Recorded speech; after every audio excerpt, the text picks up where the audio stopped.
पे हिम्मत है तो बोलिए संविधान या कुरान? संविधान या कुरान? समझो भाई, उनका सवाल है, उस बच्चे का सवाल है, जवाब कि अगर वो फैसला राम मंदिर बाबरी मस्जिद विवाद का जो फैसला है वो फैसला अलग होता, मुस्लिम पक्ष की तरफ हो जाता, तब भी क्या ऐसे ही भाईचारा, ऐसी उत्सव, ऐसी सब कुछ 500 साल तो रहा सर। रुको जरा, सब्र करो। तो जब आधा दर्जन ऑर्डर हमारे पिछले 60 साल के पक्ष में थे तो आप कैसे करें? जवाब कुछ हो गया इसका। कल्याण सिंह जी ने फिर मंचों पे जाके कल्याण सिंह जी ने कहा हमने मस्जिद गिराई है और हम यहाँ मंदिर बनाएंगे। आप ये साथ में दल थे, ये काहे हमारे साथ आ गए? हमने तो मंदिर का मुद्दा नहीं छोड़ा था, हमारे घोषणा पत्र में तो था। कब तो आपके सवाल साथ आए? पूछना चाहिए कि जो हमारे साथ हम आपके साथ कब आए? आपके साथ नहीं, वैसे आप तो तब आए थे। हम कभी नहीं आए आपके हमारे साथ। रहमो करम पर ही आप सत्ता में आए थे। मुलायम सिंह जी 180 सीटें कभी हम आपके साथ भाजपा के साथ समर्थन से आए थे। ये बताइए, जब हमारे वैज्ञानिक अंतरिक्ष या प्रयोग करने से पहले क्यों मंदिरों में जाके मत्था टेकते हैं? ये बताइए। बहुत बढ़िया सवाल, बहुत बढ़िया सवाल। तो आज की इस वीडियो में ऑडियंस ने शोएब जमाई को डिबेट में बहुत अच्छे से धोया है, क्योंकि शोएब जमाई डिबेट में आकर मुसलमानों को भड़काने की कोशिश कर रहा था। तो इसी बात पर जब ऑडियंस ने कह दिया कि आप टीवी चैनल्स पर आकर सिर्फ और सिर्फ दंगा फैलाते हैं और मुसलमानों को भड़काते हैं, तो इस पर शोएब जमाई चिढ़ गया और उसके बाद वो राम मंदिर पर आकर बोलने लगा कि राम मंदिर जो बनाया जा रहा है वो मुसलमानों के साथ अन्याय है, गलत तरीके से आप लोग राम मंदिर को बना रहे हैं। तो इसी बात पर ऑडियंस ने इसे डिबेट में अच्छे से धो दिया है। तो भाई क्या हुआ, आप खुद से ही देखिए आगे। अबे जल्दी बोल, कल सुबह पनवेल निकलना है। आप पे हिम्मत है तो बोलिए संविधान या कुरान? संविधान या कुरान? अभी जवाब, एक सेकंड समझो भाई, उनका सवाल है, उस बच्चे का सवाल है, जवाब 10 इसका जवाब एक सेकंड। सुधांशु पहले, शोएब जमाई जवाब देंगे। डॉक्टर जमाई, आप एक अच्छे पति हैं या एक अच्छे बेटे हैं अपने माँ के? आप बोले कि मैं एक अच्छा, आप अपने माँ के लिए एक अच्छा बेटा है या आप अपनी बीवी के लिए एक अच्छा माँ पति हैं? का जो अच्छा बेटा होगा वही अच्छा पति होगा। हाँ है ना, होगा। यानी एक व्यक्ति एक वक्त में एक अच्छा पति भी हो सकता है, एक अच्छा माँ के लिए बेटा भी हो सकता है और अपने बच्चों के लिए अच्छा बाप भी हो। इसी तरह एक मुसलमान एक वक्त में एक अच्छा मुसलमान भी हो सकता है, एक अच्छा देशभक्त भी हो सकता है और एक अच्छा जो है देश का नागरिक भी हो सकता है। आपको जवाब मिल गया। जवाब दे दूं? धन्यवाद। इसमें कोई संदेह नहीं है कि 2014 से पहले संविधान से ऊपर ही कुरान थी। मैं ऐसे नहीं बोल रहा हूं।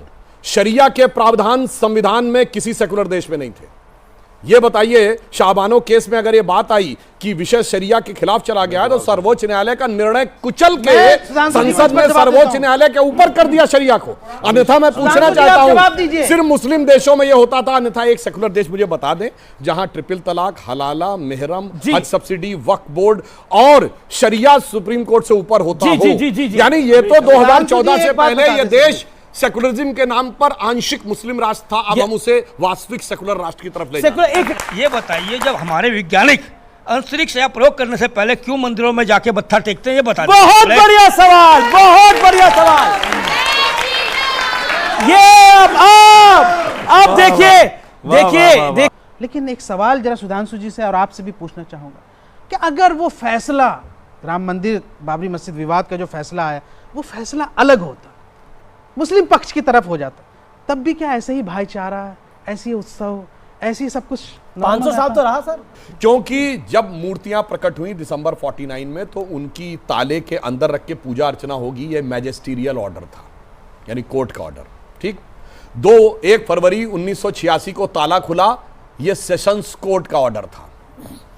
9 नवंबर 1989 को जहां पर शिलान्यास किया गया कोर्ट की परमिशन से, 6 दिसंबर 92 को ढांचा गिरने के बाद अस्थाई मंदिर में पूजा के परमिशन मिली। सुप्रीम कोर्ट ने ऑर्डर किया 6 दिसंबर 92 में कि सुनिए तो पूरी बात सुनिए सर। 92 अब देखिए, आप बोल रहे थे मैंने डिस्टर्ब नहीं किया, मैं स्टेप बाय स्टेप बोल रहा हूं।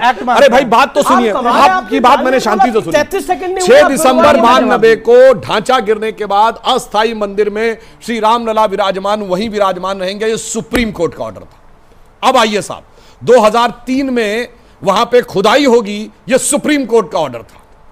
30 सितंबर 2010 को जब 1/3 2/3 वाला जजमेंट आया है तो उस केंद्रीय गुंबद के नीचे सैंक्टम सैंक्टोरम है, यानी गर्भगृह श्री रामलला विराजमान का है, यह इलाहाबाद हाई कोर्ट की लखनऊ बेंच का ऑर्डर था। तो जब आधा दर्जन ऑर्डर हमारे पिछले 60 साल के पक्ष में थे तो आप कैसे करें? जवाब कुछ हो गया। सारे magisterial court, sessions court, high court, supreme court के ऑर्डर हमारे मित्र में जवाब दे रहा हूं। 1992 का जो मस्जिद की गुंबद गिराने का जो वाकया उस पर सुप्रीम विवादित कोर्ट ने ढांचा था। उसको क्रिमिनल एक्ट माना है और उस केस को अभी तक चला रही है और कह रही है कि जिन लोगों ने वो ढांचा गिराया वो दोषी हैं, उन पर अपराध जी। जो है सिद्ध होता है और उन पर मुकदमा चलाया जाएगा। अकबर भाटिया आपकी टर्न। सुधांशु जी ने डेट वाइज बहुत सारे तथ्य बताए और ये भी कहा कि जो कुछ हुआ कोर्ट के आदेश पे हुआ। मैं भी कुछ तथ्य बताना चाहता हूँ। जी 23 दिसंबर 1949 को अयोध्या थाने के एसओ थे राम दुबे, जो तिलक लगाते थे, पूजा पाठ करते थे, हिंदू आस्था में विश्वास करते थे। उन्होंने खुद मुकदमा दर्ज किया अपने थाने में 2 सिपाहियों की सूचना पे कि 20-25 लोग आए नारा लगाते हुए और जबरन मूर्ति रख गए मस्जिद के अंदर। 6 दिसंबर 1992 को जब मस्जिद गिरी, उससे पहले सुप्रीम कोर्ट में कल्याण सिंह जी ने हलफनामा दायर करके कहा था, ये विश्वास दिलाया था सुप्रीम कोर्ट को कि मैं मस्जिद की रक्षा करूँगा। जब मस्जिद गिर गई और इनकी सरकार बर्खास्त हो गई, कल्याण सिंह जी को सुप्रीम कोर्ट ने तलब किया तो वह गीता के ऊपर हाथ रख के सौगंध खा के ये कहा कि मस्जिद गिराने में मेरा कोई सहयोग नहीं है, मैंने पूरी कोशिश की उसी की रक्षा करने की। जैसे ही चुनाव घोषित हुए, फिर मंचों पर जाके कल्याण सिंह जी ने कहा हमने मस्जिद गिराई है और हम यहाँ मंदिर बनाएंगे। जब जिस दिन मस्जिद गिराई जा रही थी, वहाँ चबूतरे पे खड़े हुए, आपने वीडियो जरूर देखे होंगे, आप पत्रकारिता में थे, मुरली मनोहर जोशी जी, आडवाणी जी, उमा भारती जी, रितंबरा जी, विनय कटियार ऐसे हाथ उठा के नारे लगा रहे थे, एक धक्का और दो, बाबरी को तोड़ दो। जब उनके खिलाफ मुकदमा हुआ, उन्होंने भी कोर्ट में शपथ खा के ये कहा, शपथ पूर्वक कोर्ट में कहा, हमने भरपूर कोशिश की बचाने की, लेकिन हम बचा नहीं पाए। हमने बीजेपी का भी एजेंडा जारी किया और एनडीए का, हमने कहीं नहीं लिखा कि हम ये नहीं करेंगे। बीजेपी के एजेंडा में सदा सर्वदा राम मंदिर, आज चुनौती कहता हूं 98 का बीजेपी घोषणा पत्र दिखाइए अगर हमने ऐसा किया है।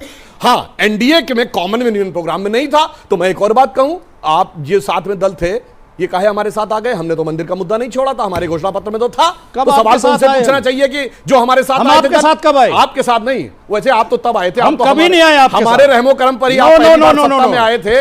मुलायम सिंह जी 180 सीटें कभी हम आपके साथ भाजपा के साथ समर्थन आए थे। कल्याण सिंह हमारे नेता 89 में एक ही वाक्य बोलिए। हाँ बोलिए, एक वाक्य बोलिए। 89 में हमारे नेता श्री वीपी सिंह जी थे, जहां जहां इनके झंडा स्टेज पर होते थे वो स्टेज पर नहीं चढ़ते थे। ठीक है, हमारी नीति हमेशा साफ रही। लेकिन सरकार इसके समर्थन से बनाई। सपोर्ट लेके जहां बीजेपी के झंडा होते थे, हाँ, स्टेज पर नहीं लेकिन चढ़ते। वीपी सिंह ने सरकार बीजेपी के समर्थन से बनाई। बताओ कि ये बिल्कुल सत्य बात है कि वो जो ढांचा वहां गिरा, वो 500 साल से हिंदू समाज के मन में जो आक्रोश था और उस आक्रोश का जो मजाक उड़ाया गया, उस कारण से उत्पन्न हुई तात्कालिक परिस्थितियों के गुस्से में हुआ। शोएब जमाई जैसे लोग हर डिबेट में आकर ऐसे ही हिंदुओं को अपमानित करने की कोशिश करते हैं और अपने आप को हर जगह दिखाएंगे कि ये लोग कितना ज्यादा सताए हुए लोग हैं, जबकि इन लोगों का रिकॉर्ड उठाकर देखा जाता है तो हर चीज में, हर दंगा फैलाने में, हर चीज में इन लोगों का हाथ होता ही है। और कोर्ट के ऑर्डर आने के बाद भी ये लोग मानने के लिए तैयार नहीं है कि वहाँ पे राम मंदिर ही बनना चाहिए। अभी भी ये लोग पड़े हुए हैं कि नहीं, वहाँ पे मस्जिद ही बनना सही होता। फिर उसके बाद ये लोग कहते हैं इसके लिए संविधान पहले। अपने इसी उटपटांग ज्ञान की वजह से शोएब जमाई जैसे लोग हर डिबेट में अच्छे से ऑडियंस से सुनता है, लेकिन ये लोग इतना बेशर्म हो चुका है